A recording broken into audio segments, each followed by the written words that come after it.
Hello दोस्तों, कैसे हैं आप। दोस्तों, कल मैं आपके पास एक वीडियो लाया था। हमारे माननीय सीएम साहब ने एक बहुत बड़ी घोषणा की है कि 50,000 शिक्षकों की होगी भर्ती, और ये अपडेट उन्होंने ट्वीट कर कर भी दिया है। यदि आपको वीडियो देखना है तो इस वीडियो को जरूर देखें, जिसमें सीएम साहब ने लाइव आकर खुद घोषणा किया है कि हम 50,000 शिक्षकों की भर्ती करेंगे। चले हम उनका ट्वीट भी देख लेते हैं।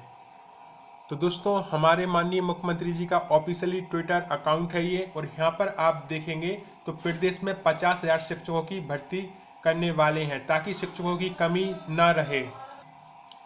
शिक्षकों को सम्मानजनक, पारिश्रमिक एवं अन्य सुविधाएं मिलें। तो दोस्तों, यहाँ पर जो है आपकी पे भी बढ़ सकती है। यह भी सुनिश्चित किया जाएगा ताकि हमारे बच्चों की शिक्षा की राह सुगम हो सके। और ये हमारा जो ट्वीट है वो माननीय सीएम साहब का है दोस्तों। इसके साथ साथ एक अपॉर्चुनिटी आपके पास और भी आ रही है दोस्तों, क्योंकि ये जो भर्ती है वो आपकी पात्रता परीक्षा आपको क्लियर करनी होगी, और उसके बाद चयन परीक्षा यानी टेट और सुपर टेट। और 2018 के बाद जितने भी टेट हुए हैं वो आजीवन मान्य कर लिए गए, यानी वो एक पात्रता परीक्षा के रूप में काम करेंगे। उसके बाद विभागीय परीक्षा होगी, जो कि चयन, एक होती है आपकी पात्रता परीक्षा और एक होगी चयन परीक्षा। तो इसके बाद आप डायरेक्ट चयन परीक्षा में बैठ सकते हैं। जिन्होंने 2018 के बाद जो टेट हुए हैं, चाहे वर्ग 1 की बात करें, वर्ग 2 की, वर्ग 3 की, उन्हें क्वालिफाई नहीं किया है तो उनके लिए एक पात्रता परीक्षा आयोजित की जाएगी दोस्तों, है ना, जो कि राजपत्र में एक बदलाव किया गया है। तो उसके तहत ये 50,000 शिक्षकों की भर्ती की पद की कही जा रही है।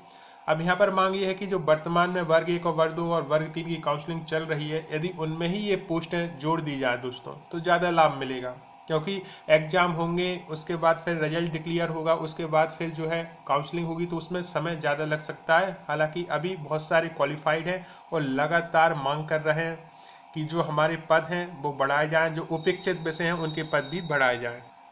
साथ में दोस्तों चुनावी माहौल है, तो ऐसी जो घोषणा है वो आती ही हैं और ऐसी जो भर्ती हैं वो निकलती ही हैं। हम बात करें 2018, मामा जी ने एक ट्वीट और किया था। यहाँ पर आप देखेंगे तो ये पुराना ट्वीट है 2018 का। प्रदेश में बेटियों को आगे बढ़ाने के लिए प्रदेश सरकार प्रतिबद्ध है। स्थानीय चुनाव और शिक्षक भर्ती में 50% आरक्षण दिया जाता है। प्रदेश में होने वाली 62,000 शिक्षकों की भर्ती में भी बेटियों को आरक्षण का लाभ मिलेगा। तो यहाँ पर 62,000 शिक्षकों की भर्ती की बात कही गई थी दोस्तों। ये ट्वीट भी आप देखेंगे तो इसमें आपको तारीख मिल जाएगी, जैसे कि आप देख रहे हैं 2:05 PM 18 मई 2018 का ये ट्वीट है। तो उस समय भी चुनाव के आसपास थे, तो इस तरह की जो बात कही गई थी। हालांकि बहुत से जो अभ्यर्थी जमीनी स्तर की टीम है उन्होंने 62,000 की एक जो ट्वीट है इसी को अपने टी शर्ट पर प्रिंट करा लिया है, और लगातार मांग ये है कि अभी जो है 62,000 जो हमारे पुराने पद माननीय मामा जी ने कहा था उन पर भर्ती की जाए। ठीक है दोस्तों, क्योंकि वो 2018 के पहले की यह घोषणा है और उसके बाद आपके नोटिफिकेशन जारी हुआ था। हालांकि 62,000 शिक्षकों की भर्ती अभी तक नहीं हुई, तो उसकी भी मांग जारी है। और नई घोषणा आपके सामने है दोस्तों, जहाँ पर 50,000 शिक्षकों की भर्ती करने वाले हैं। तो आदरणीय मामा जी से एक ही अनुरोध है कि जल्द से जल्द ये सारी वैकेंसी फिल की जाए, जिससे कि बच्चों को भी अच्छे शिक्षक मिल सके।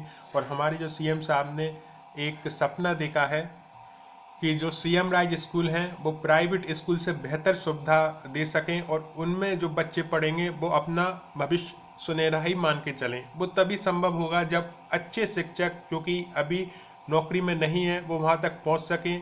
क्वालिफाइड हैं, 118 120 नंबर लेके आए हैं 150 में से, फिर भी उनके पद नहीं, इसलिए वो बाहर बैठी हुई। उन्हें यदि मौका दिया जाए तो डेफिनेटली ये सपना पूरा होगा ही होगा। हम सभी सीएम साहब के साथ हैं, उनके सपने के साथ हैं। शिक्षा व्यवस्था जितनी बेहतर हो सकेगी हम सभी मिलकर करेंगे। आज अतुल कुमार शर्मा के चैनल से जितने भी स्टूडेंट जुड़े हैं जो कि भावी शिक्षक हैं, उनका भी यही सपना है कि हमें एक मौका दिया जाए, और फिर हम जो करेंगे वो एक चमत्कार ही होगा, क्योंकि वो अपने आप में वेल क्वालिफाइड हैं, एक कठिन कंपटीशन से निकले हैं। सिर्फ विसंगतियां इतनी है कि उनका नाम नहीं आ पा रहा है क्योंकि पद कम है। यदि पद बढ़ा दिए जाए, 50,000 शिक्षकों की भर्ती, और पुरानी जो पद हैं 62,000 शिक्षकों की भर्ती कहा गया, ऐसे कुल मिलाकर यदि लाखों पदों में भर्ती की जाए शिक्षकों की, तो ये मध्य प्रदेश है, वहीं से ये चीज़ शुरू हो जाएगी कि सीएम राइज स्कूल जो है वो मध्य प्रदेश में नहीं, पूरे भारत में ही नहीं, पूरे विश्व में एक सबसे बड़ा उदाहरण बन सकती है। और हम स्वागत करते हैं मुख्यमंत्री जी की इस बात का कि शिक्षकों की ज़्यादा से ज़्यादा पद भरे होने चाहिए और हम सभी उनके साथ हैं। यदि पद वृद्धि होती है और नई भर्ती आती है तो सभी को लाभ मिलेगा। पद वृद्धि यानी कि जो लोग अभी बाहर बैठे हैं, उपेक्षित विषय हैं बहुत सारे, जैसे कि मेडिकल की पढ़ाई हिंदी में हो रही है, लेकिन सरकारी विभाग में देखा जाए तो हिंदी के नाम मात्र के पद निकाले गए हैं। साइंस की बात की जाए जो कि मेडिकल से ही जुड़ा हुआ है, लेकिन साइंस के भी नाम मात्र के पद निकाले गए हैं। सोशल साइंस की बात करें, उर्दू की बात करें, संस्कृत, मैथ, इंग्लिश, इनके कहीं ज़्यादा पद खाली हैं, उनसे कम पद निकाले गए हैं। तो बिल्कुल हम सीएम साहब जी से यही मांग करेंगे कि ज़्यादा से ज़्यादा पद वृद्धि करके और भर्ती की जाए, जिससे कि उनका जो सपना है सीएम राइज स्कूल को लेकर और जो आम स्कूल हैं उनको लेकर वो पूरा हो सके और सभी जो विद्यार्थी, सभी जो स्टूडेंट हैं इस सपने को साकार करने में अपनी पूरी मेहनत, पूरा संघर्ष जरूर लगाएंगे। सिर्फ उन्हें एक मौका चाहिए। तो ये वीडियो की सूचना मात्र था, आपने इसे देखने के लिए इतना समय निकाला उसके लिए दिल से धन्यवाद।